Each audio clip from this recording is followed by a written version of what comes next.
Selamat ulang tahun ke-60 untuk Harian Kompas. Sebuah pencapaian luar biasa dalam perjalanan jurnalistik yang senantiasa menjunjung tinggi nilai-nilai kebenaran dan kejujuran. Selama 6 dekade, Harian Kompas telah menjadi saksi yang merekam perjalanan Indonesia. 60 tahun bukan sekedar angka, tapi jejak panjang, dedikasi dalam mendampingi bangsa, mengabarkan peristiwa, dan menjaga nurani publik. Mari kita teruskan semangat ini dengan tetap relevan, tangguh, dan memberi makna. Semoga Harian Kompas terus menjadi media yang memperluas wawasan bangsa dan mencerahkan Indonesia.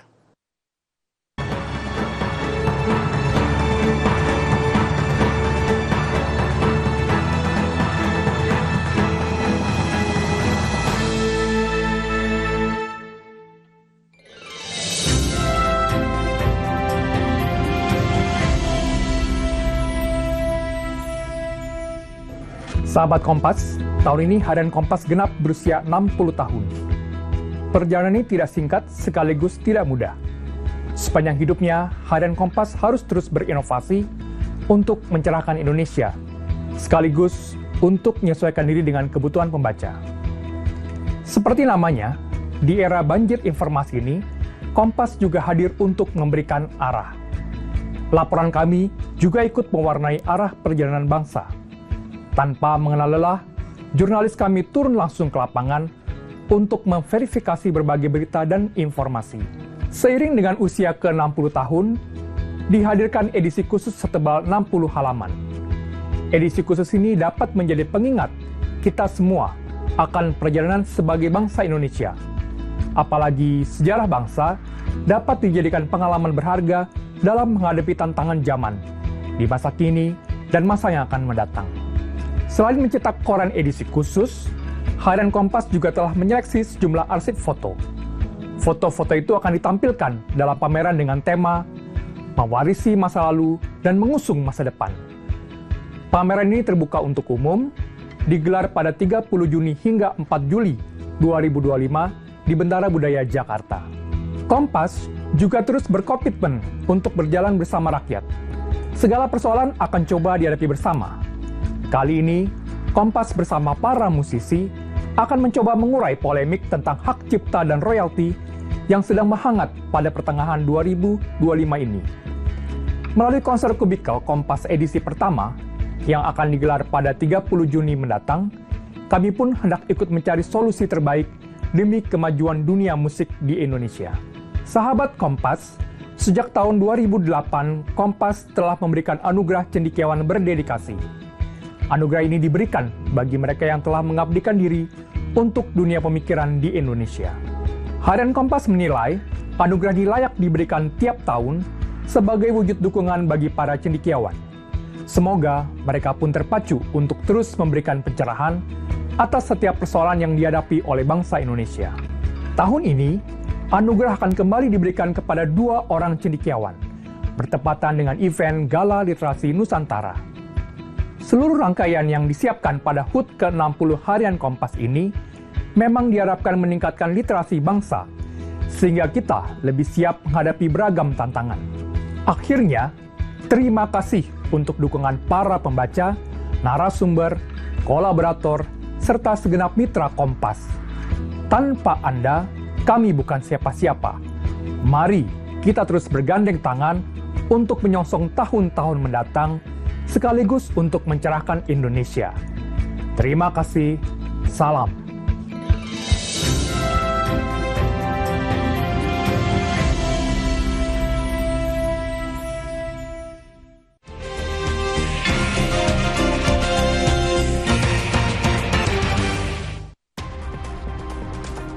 Dan saudara, sehubungan dengan hari ulang tahun ke-60 Harian Kompas kembali mencetak halaman depan edisi perdana yang terbit pada Senin 28 Juni 1965. Kira-kira seperti ini tampilan halaman mukanya ya, fontnya masih yang dulu begitu. Kita lihat bentuk layout di halaman muka juga berbeda dengan yang sekarang. Kita lihat ada judul besar KAA, Konferensi Asia Afrika 2 ditunda 4 bulan, perundingan pers Soekarno, Nasir, dan juga Chow. Ya, kita lihat ada juga foto berita di halaman muka. Nah, Anda bisa membacanya. Ini edisi perdana, ya, tepat 60 tahun yang lalu. Kita lihat lagi di edisi spesial hari ini, Harian Kompas, rekaman sejarah pada wajah Kompas. Saya ajak Anda untuk melihat apa saja perbedaan di halaman muka ataupun juga di Harian Kompas. Kita lihat di sebelah kiri terlebih dahulu bagaimana sebenarnya perbedaan. Sebenarnya sudah ada dari jumlah kolom begitu ya, dari 9 kolom, 5 kolom, dan yang sekarang adalah 7 kolom. Kita lihat juga di bagian tengah ya, bagaimana perbedaan layout ya, dicetak hitam, putih, dan juga sekarang dicetak berwarna. Bagaimana penggunaan font ya, dari 1996 sampai sekarang, tepatnya dari 2005 hingga 2025 mengalami penggantian font. Ada juga desain halaman yang berubah begitu ya, dari tahun 2000, 2005 hingga 2018. Bahkan di bagian tengah juga terlihat bagaimana font yang digunakan untuk tulisan Kompas ya, berbeda-beda. Kita lihat lagi ke sebelah kanan ya, kita bergeser, kita lihat apalagi yang berbeda, gaya desainnya ini berbeda. Ada yang foto utama ya, clean and strong, ada juga modular. Bagaimana juga yang tak ketinggalan dan selalu dinanti, infografik Harian Kompas dari masa ke masa. Tentu ini yang dinantikan pembaca Harian Kompas, melihat data-data disajikan dengan gambar, dengan visual, dan juga keterangan yang turut membantu menyederhanakan setiap topik yang diangkat. Kita lihat lagi di bagian sebelah kiri, Harian Kompas juga merekam ya, bagaimana media cetak memainkan peran penting dalam membentuk narasi awal sejarah. Sejak lahirnya, Kompas ikut serta dalam membentuk narasi awal sejarah Indonesia. Kita lihat bagaimana di edisi pertama, tepatnya di 28 Juni yang tadi Anda lihat sama-sama di halaman muka. Ini mengenai topik yang diangkat. Kedua, momentum Super Semar, tepatnya di 14 Maret 1966, Harian Kompas juga menjadi bagian dalam peliputannya. Terus peluncuran Palapa di 10 Juli 1976. Ada juga bagaimana prestasi dari dunia olahraga ketika emas pertama Olimpiade Indonesia di 1992, di mana ada foto Susi Susanti. Kita lihat, kita bergeser lagi. Di pemerintahan baru begitu ya, dengan judul yang diangkat di sebelah sini itu adalah di 98. Ada juga perdamaian Aceh di 16 Agustus 2005. Ada juga wajah baru dunia. Kita ingat ketika pandemi COVID-19, kita menggunakan masker. Harian Kompas juga memotret wajah baru dunia, di mana halaman muka tersebut terlihat ya, seorang wanita menggunakan masker. Ada juga di 2021 di bagian atas begitu ya, terkait dengan kota-kota yang terendam. Embrio lahirnya Deks Investigasi dan Jurnalisme Data diawali dengan liputan investigasi begitu ya di Harian Kompas, dan secara konsisten terus memberikan informasi kepada Anda, pembaca Harian Kompas, terkait dengan liputan-liputan investigasi. Informasi ini dan sorotan lainnya saudara dapat Anda baca di Harian Kompas yang terbit pada hari ini 28 Juni 2025.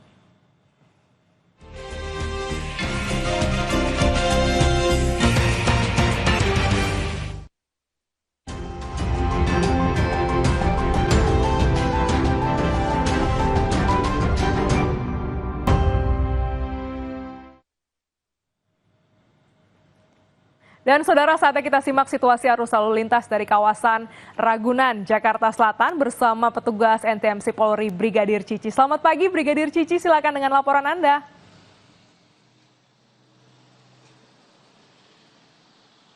Ya, baik, terima kasih Glenis, dan selamat pagi saudara. Menemani libur panjang kali ini, saya akan mengajak saudara memantau perkembangan arus lalu lintas, dan pagi hari ini tepat di sekitaran kawasan Ragunan sendiri sudah terlihat kondisi kendaraan dalam keadaan relatif lancar, belum terjadi peningkatan jumlah volume arus kendaraan. Dan saudara dapat saksikan bersama kendaraan-kendaraan yang melintas tepat di belakang saya dari arah Mampang ataupun arah Warung Buncit yang nantinya akan menuju ke arah Ragunan hingga saat ini masih dalam keadaan relatif lancar. Dan untuk kendaraan-kendaraan dari arah Pasar Minggu juga yang nantinya akan berbelok ke kiri menuju ke arah Ragunan hingga saat ini juga masih dalam keadaan relatif lancar. Terjadi perlambatan kecepatan kendaraan hanya menjelang masuknya antrian traffic light, namun selepasnya kendaraan masih melaju dengan kecepatan yang cukup normal. Kami menghimbau bagi para pengendara yang saat ini sedang menunggu antrian traffic light untuk berhenti di belakang garis stop demi memberikan kesempatan bagi para pengendara lainnya untuk melintas pada kawasan ini. Sedangkan kendaraan-kendaraan saudara dari arah Ragunan yang nantinya akan menuju ke arah Tendean, Kuningan juga ke arah Semanggi, ataupun juga yang nanti akan mengambil lajur sebelah kanan untuk berbelok ke arah Pasar Minggu ataupun ke arah Tanjung Barat, juga hingga saat ini masih dalam keadaan relatif lancar. Walaupun belum terlihat adanya peningkatan jumlah volume arus kendaraan dari berbagai arahnya, kami terus menghimbau bagi para pengendara yang melintasi kawasan ini agar tetap menjaga jarak aman kendaraan Anda dan juga menjaga batas laju kecepatan kendaraan Anda. Dan dihimbau bagi para pengendara untuk tidak menggunakan jalur Transjakarta, tetapi gunakanlah jalur sesuai dengan ketentuan demi menjaga keselamatan bersama di jalan. Dan saudara, perlu kami informasikan juga bahwa berdasarkan data RSMS Korlantas Polri, angka kecelakaan lalu lintas yang kami terima selama 1x24 jam di seluruh Indonesia bahwa tercatat sudah terjadi sebanyak 137 kasus laka lantas dengan rincian 7 meninggal dunia, 12 luka berat, dan 99 luka ringan. Dari 137 kasus laka lantas tersebut, 80% terjadi pada waktu siang hari. Untuk itu terus kami himbau bagi para pengendara agar tetap patuhi rambu lalu lintas, utamakan keselamatan diri Anda pribadi, tetapi juga mengutamakan keselamatan bersama di jalan. Untuk saudara yang nantinya ingin mengupdate terus informasi-informasi seputaran arus lalu lintas menemani akhir pekan Anda, saudara dapat menghubungi call center kami di 15669 ataupun melalui SMS Center di 9119. Demikian Glenis yang dapat kami laporkan langsung dari sekitaran kawasan Ragunan, Jakarta Selatan, dan silakan kembali ke Anda di studio. Terima kasih Brigadir Cici atas laporan Anda. Selamat bertugas kembali.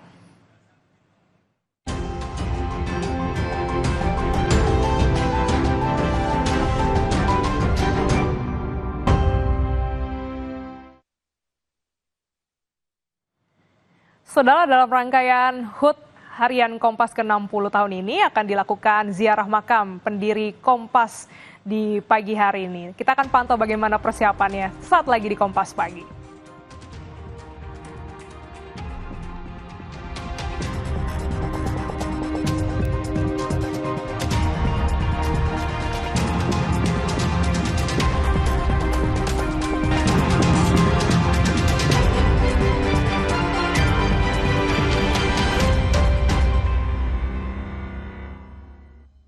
Welcome to Bali.